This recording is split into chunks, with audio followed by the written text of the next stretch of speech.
అంటే ఇటువంటి పరిస్థితుల్లో మనం ఉన్నాం. 3,000 కోట్ల భూమిని కాపాడిన హైడ్రా. మక్తా మహబూబ్పేట సర్వే నెంబర్ 44లోని ఆక్రమణల తొలగింపు, 5 ఎకరాల స్వాధీనం, నకిలీ డాక్యుమెంట్ రిజిస్ట్రేషన్పై ఆ శాఖ అధికారులను విచారణకు పిలిచిన పోలీసులు. ఇప్పుడు ఈ మక్తా మహబూబ్పేట 3,000 కోట్ల భూమిని కాపాడిన హైడ్రా. శభాష్ రంగనాథ్ చాలా గ్రేటు. 3,000 కోట్ల ఆస్తులు కాపాడిండ్రు. నేను ఒక 6 నెలల తర్వాత మళ్ళీ ఆ డీటెయిల్స్ తెప్పించుకుంటాను. ఈ ల్యాండ్ ఈ భూములన్నీ కాపాడడం వెనకాల ఏంది?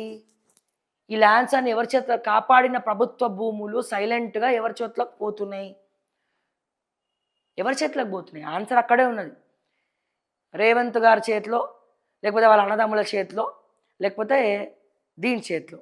ఎక్కడెక్కడ ప్రభుత్వ భూములు ఉన్నాయో అవి క్లియర్ చేయాలి, అన్నదమ్ములు సొమ్ము చేసుకోవాలి.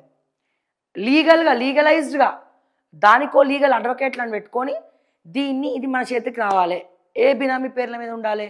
లేకపోతే ఒక ట్రస్ట్ ఏర్పాటు చేసుకుంటారు. ట్రస్ట్ ఏర్పాటు చేసుకొని ఆ ట్రస్ట్కి భూమి కావాలని అప్లై చేసుకుంటారు. అప్లై చేసుకొని ఐఏఎస్ల ద్వారా సంతకాలు పెట్టించుకొని ఆ భూములు వీళ్ళ పేర్ల మీద, ట్రస్ట్ల పేర్ల మీద మార్చుకుంటారు.